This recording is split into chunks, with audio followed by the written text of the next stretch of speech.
ہم کامیابی کے بارے میں تو بہت بات کرتے ہیں، لیکن ہم کبھی بھی اس بارے میں بات نہیں کرتے کہ کامیابی ہوتی کیا ہے۔ بہت سے لوگوں کی طرح میں بھی کامیابی کو پیسہ، دولت اور طاقت سمجھتا تھا، اور کئی سالوں سے میں اسی چیز کو کامیابی کا نام دیتا رہا، لیکن وقت کے ساتھ ساتھ میرا خیال بدل گیا۔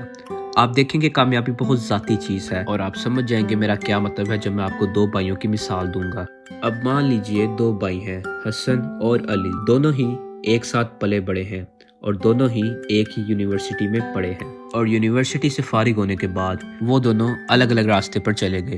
وہ دونوں کامیاب ہونا چاہتے تھے، پر دونوں کی کامیابی کی ڈیفینیشن بالکل ہی الگ تھی۔ اب جیسا کہ حسن سمجھتا تھا کہ وہ کامیاب تب ہوگا جب اس کو کسی بینک کے اندر اعلیٰ ترین نوکری مل جائے گی اور وہ خوب سارا پیسہ کمائے گا، اور کچھ ہی سالوں میں یہ چیز اس نے حاصل بھی کر لی۔ وہ کچھ ہی سالوں میں سب سے زیادہ پیسے کمانے والا بینکر بن گیا۔ اس کو اس سے بہت عزت ملی، اور بینکنگ کی دنیا میں وہ ایک بڑا نام بن گیا۔ کیونکہ حسن بہت زیادہ پیسہ کما رہا تھا، اس کی وجہ سے اس کے پاس ایک فینسی گھر بھی آ گیا اور ایک سپورٹس کار بھی۔ اب آپ سمجھتے ہوں گے کہ حسن ایک کامیاب انسان ہے، لیکن یہ کامیابی اس کو مفت میں نہیں ملی۔ اس کے ساتھ اسے روز 15 گھنٹے کام کرنا پڑا، جس کی وجہ سے وہ یہ سب کچھ حاصل کر پایا۔ کام میں اتنا مصروف ہونے کی وجہ سے حسن کے پاس ٹائم نہیں تھا کہ وہ اپنے دوسری ہابیز کو پرسیو کر سکے۔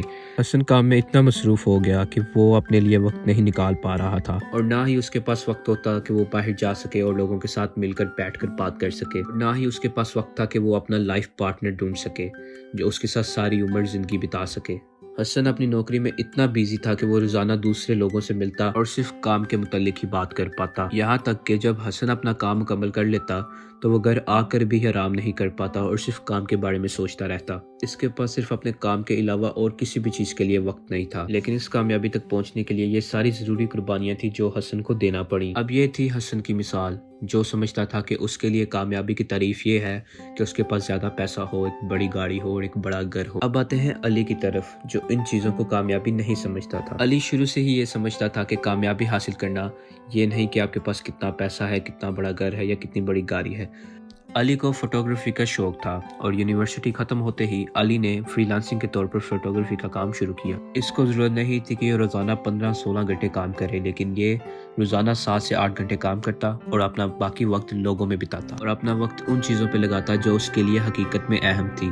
علی دوستوں کے ساتھ گھومنا پھرنا پسند کرتا تھا، اور وہ ان کی صحبت سے لطف اندوز ہوتا۔ اسی کے ساتھ علی کے پاس ایک لائف پارٹنر بھی تھا جس کے ساتھ وہ بیٹھتا اور اپنے دل کی ساری باتیں کرتا۔ اسی کے ساتھ علی کو کتابیں پڑھنے کا بہت شوق تھا، اور وہ اپنا باقی بچا ہوا وقت کتابوں میں گزارتا۔ علی کے پاس نہ تو کوئی اتنا بڑا گھر تھا اور نہ بڑی گاڑی، لیکن وہ اپنی زندگی سے خوش تھا، کیونکہ وہ اپنا وقت ان چیزوں پہ گزار پا رہا تھا جو اس کو کرنا پسند تھی، جو اس کی زندگی میں واقعی میں اہمیت رکھتی تھی۔ تو آپ کی نظر میں زیادہ کامیاب کون تھا، علی یا حسن؟ مزے کی بات یہ ہے کہ آپ اگر حسن سے پوچھیں کہ کامیاب کون ہے تو وہ بولے گا میں، اور علی ناکام ہے، اور جب آپ یہی سوال علی سے پوچھو گے تو وہ بولے گا میں کامیاب ہوں اور علی ناکام ہے۔ اسی طرح ہم سب مختلف ہیں، کچھ کے لیے ہو سکتا ہے زیادہ پیسہ کمانا کامیابی ہو، اور کچھ کے لیے کامیابی کا مطلب یہ ہو سکتا ہے کہ وہ اپنا وقت پسندیدہ چیزوں میں گزار سکے۔ اگر آپ مجھ سے پوچھیں گے تو میری نظر میں دونوں ہی کامیاب ہیں۔ اپنے لیے ایک مقصد طے کرنا اور اس کو حاصل کرنا کامیابی ہے۔ اس سے کوئی فرق نہیں پڑتا کہ اگلے بندے کے لیے کامیابی کا اصل مطلب کیا ہے۔ آپ کبھی بھی کسی اور کے خواب کا تعاقب نہیں کر سکتے، صرف اس وجہ سے کہ کوئی کہتے ہیں کہ وکیل ہونا اور پیسہ کمانا کامیابی ہے۔ اس کا مطلب یہ نہیں ہے کہ ہمیں یہ سوچ لینا چاہیے کہ بس یہی کامیابی ہے۔ آپ کامیابی کا تعین اس بات سے نہیں لگا سکتے کہ دوسروں کے کیا خیالات ہیں، ورنہ آپ انتہائی مایوس کن زندگی گزاریں گے۔ اس لیے یقینی بنائیں کہ کبھی بھی آپ کا مقصد اپنے لیے ہوتا ہے، نہ کہ دوسروں کی منظوری کے لیے۔ آپ کو ذاتی طور پر اس بات کی وضاحت کرنے کی کیا ضرورت ہے کہ آپ کے لیے کامیابی کیا ہے، اور پھر اس راستے پر چلیں، جبکہ کامیابی ایک بہت ہی پرسنل میٹر ہے، اور آپ کو یہ کامیابی کی ڈیفینیشن اپنے لیے خود ڈیفائن کرنا ہوگی کہ آپ نے زندگی کے اندر کیا حاصل کرنا ہے اور اس کو کس طرح پانا ہے۔ خوش رہیے، آباد رہیے، ملتے ہیں اگلی ویڈیو میں۔ اگر آپ کو یہ ویڈیو پسند آئی تو اس ویڈیو کو لائک کریں اور چینل کو سبسکرائب کریں۔ میں آپ کے لیے اور بھی ویڈیو لاتا رہوں گا۔